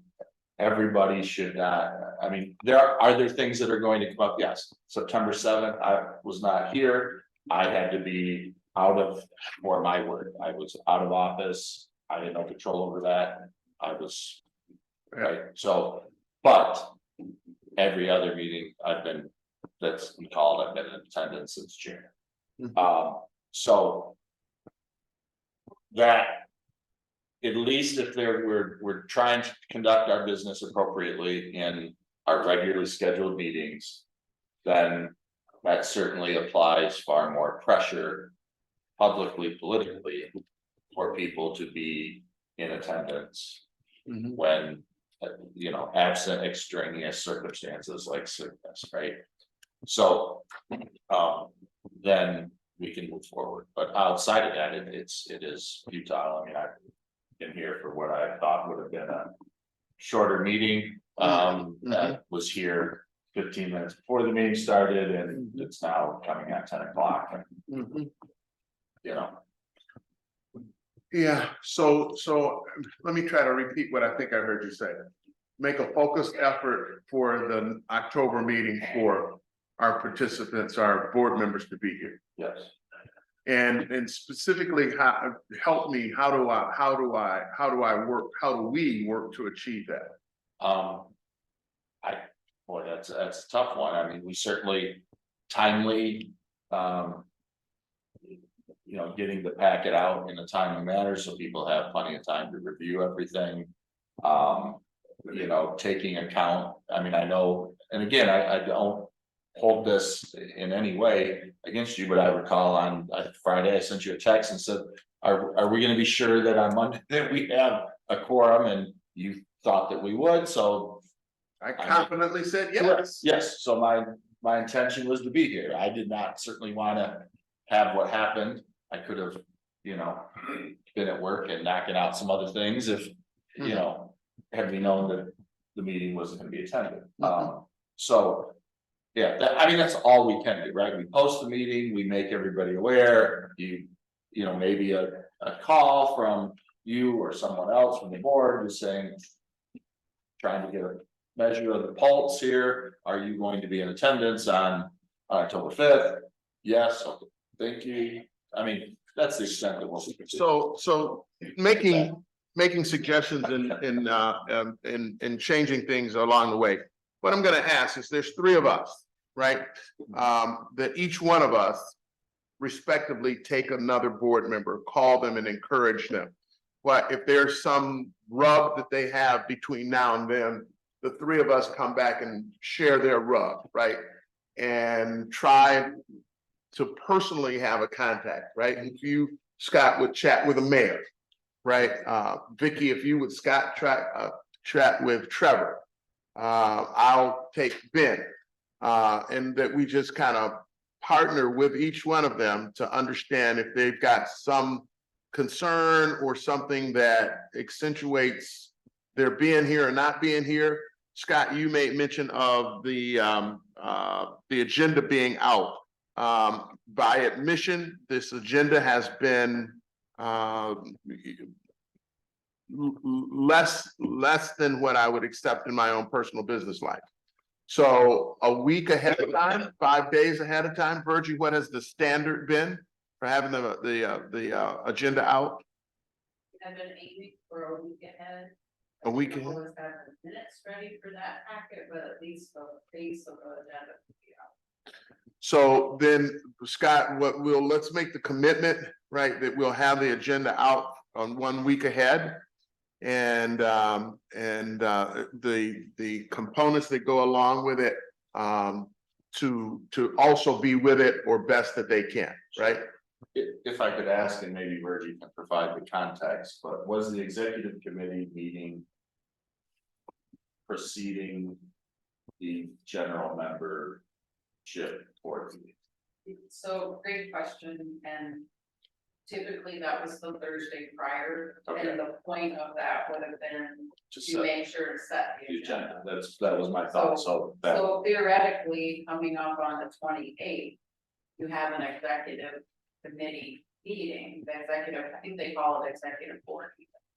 So September 28th, you have an executive board meeting, which is scheduled the same time, same place, which is supposed to be an open meeting, so it's more transparency.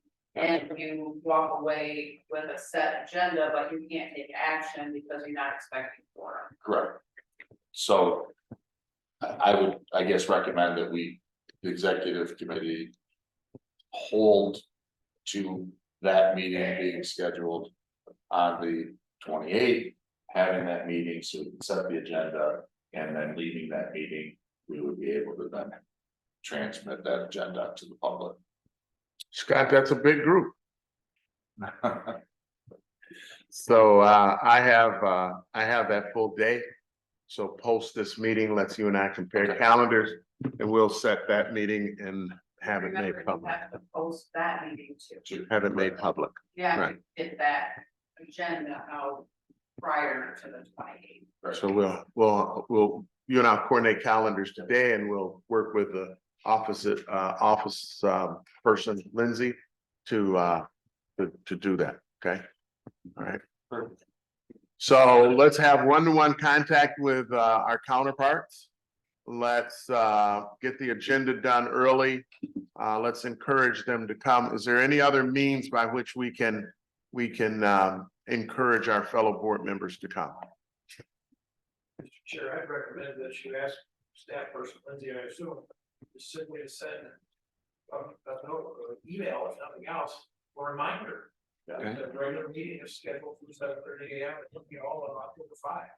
And the agenda package will follow in the near future. Sure. Very good. Excellent. We'll do, absolutely. Any other ideas? Any ideas from the general public?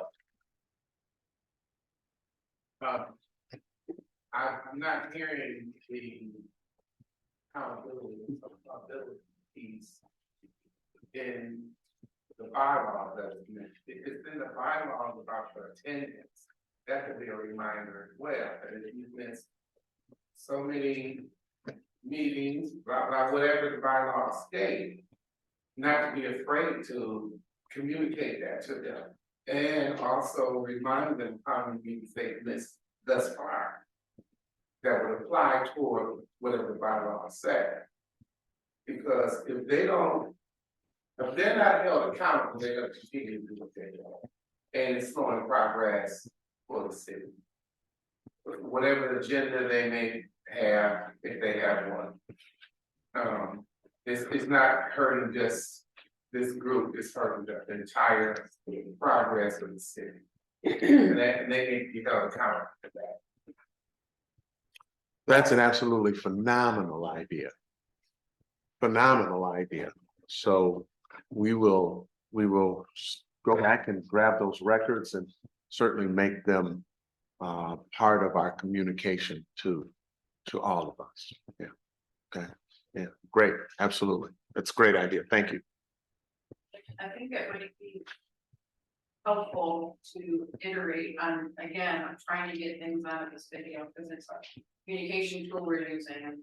I don't know if I'm even being picked up because I'm lazy and not stepping up to the mic, but maybe reiterate the fact that a chairperson can call a meeting on your own, just like I can call, just like the president can call a meeting on their own. There was a moment in time that we needed 2 board members to agree to a meeting. That was when we didn't have a chair. And I think some folks remain confused about that requirement. So you have the right to call a meeting. And so I appreciate that you do so, but I just hope other members understand that dual requirement only existed when we didn't have a chair. Thank you, Virgie. Yep, absolutely. That's a great idea in addition as well. And our fine council has also pointed that out as well. With that, If there's no other questions, we'll move to open comment. And Ms. Talbert, thank you for playing right into things and stepping up to the podium. Hey, Tracy A. Tolbert, 598 Riley Street, Lansing, Michigan. 48910. I tell you every time I have a building at 618 Austin Avenue, which I was working with the AEDC to try and bring it up to par so that I can open it up along with MEDC, along with the mentor, John Schmidt. I still think that it would be a good idea to have a special meeting. I know you said that, you know, about the special meetings, you made your comments, but I think that there should be an email sent to all of the board members with several dates. Today is the 18th. You have to get information out, and I'm glad for educating me on this, a week before you have the meeting for the agenda.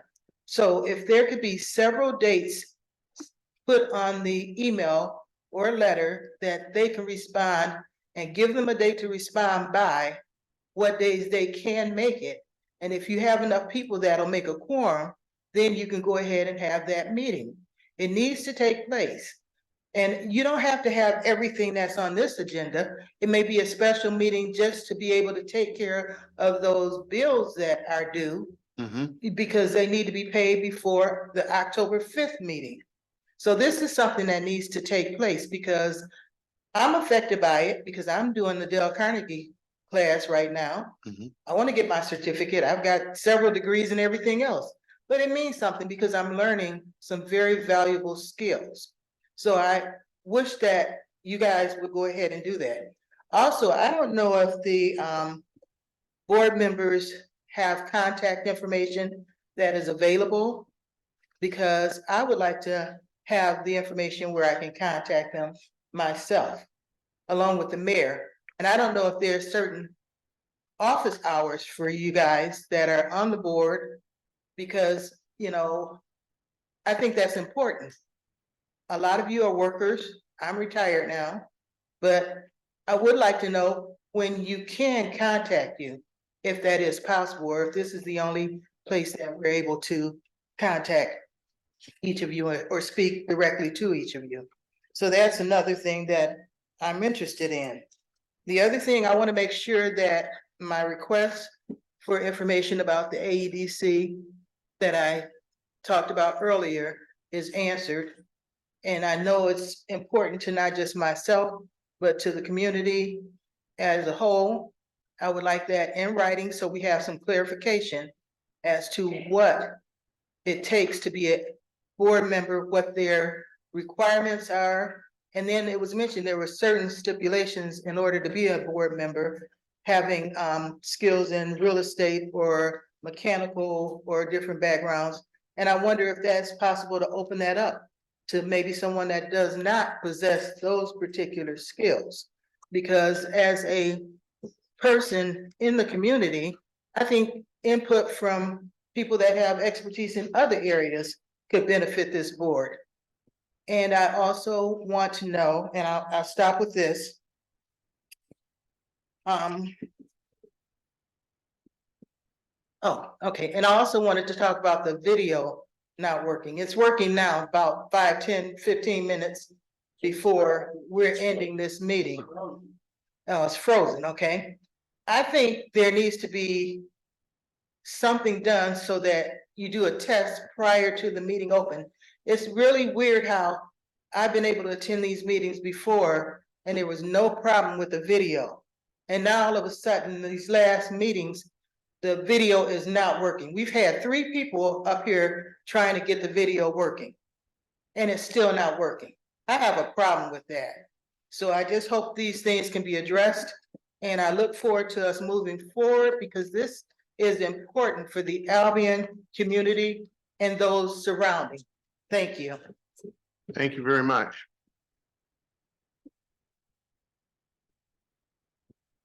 Good morning, Ronnie Sims, 710 West Erie Street here in Albion. And first of all, I want to thank all of you for your time and effort in being here on this morning. And thank Virgie for her information that she provided to you all, which made the meeting more fruitful. And the thing about it is, though, I want to again encourage you all to hold those board members as well as yourselves accountable for the work that needs to be done here. And attendance is a big one. So you come and you say yes or no. It's not that difficult, but to abstain from being here, I think is unexcusable. And like you said, yes, there are times we all get sick and emergencies and different things happen. But with prior notice, and I think everybody needs to do all they can to make sure that they're here and move the city forward. It's so important. The other thing is, I heard today that some bills were being paid that you weren't aware of, and things were happening that you did not know that was happening. So how often do you all visit the office here to find out what's going on down there? Because somebody is going down there making something happen. And so I think it would behoove each and every last one of you to make your presence known, as well as those other board members who aren't showing up, that are obviously making their presence known and getting things done.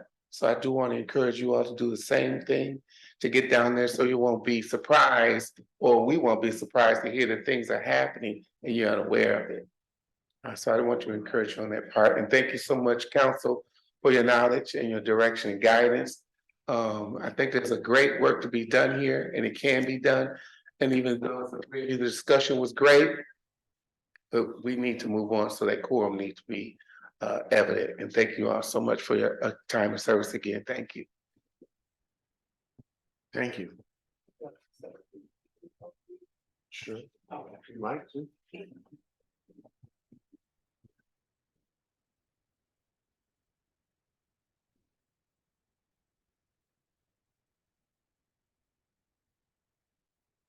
So I'm Tequila from 1311 Hillside Road. I just want to say, I think we are missing the fact that the EDC does not have any kind of president since August 10th.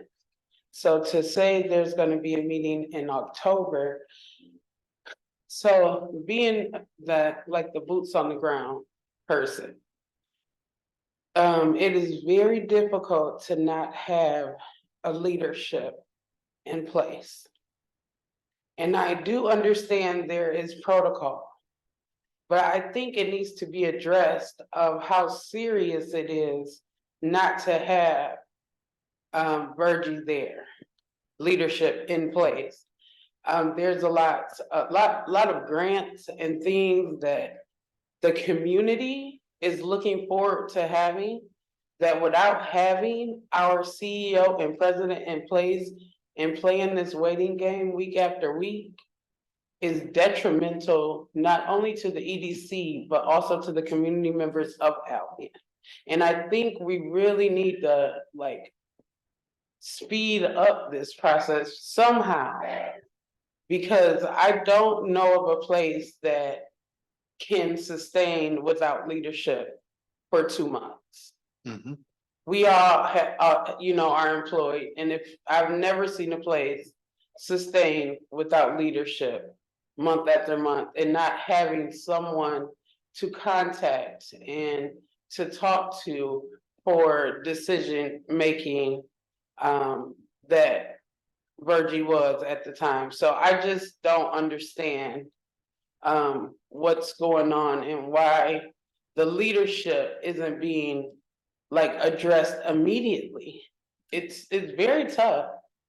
And I just had to say that, because I know you guys are working things out, but something has to be done. There's lots of holes that are going from pinhole to it's about to fall apart. And it's scary. It really is. It's scary. So I just wanted to say that. Thank you. So for you, for board members, maybe you're not aware, Tequila is a contract person that has been utilized by the EDC for some time. So she's been working in grants and community contacts and things of that nature, and has has been subbing for us to work with the audio visual as well. So I think those comments are coming from boots on the ground, I think is the word you used, as to what she's experiencing and seeing. So thank you for the comments. I think for me, and I believe my fellow board members, that is meaningful, very meaningful, right? Whether they're here or not, I think that's meaningful. Yeah.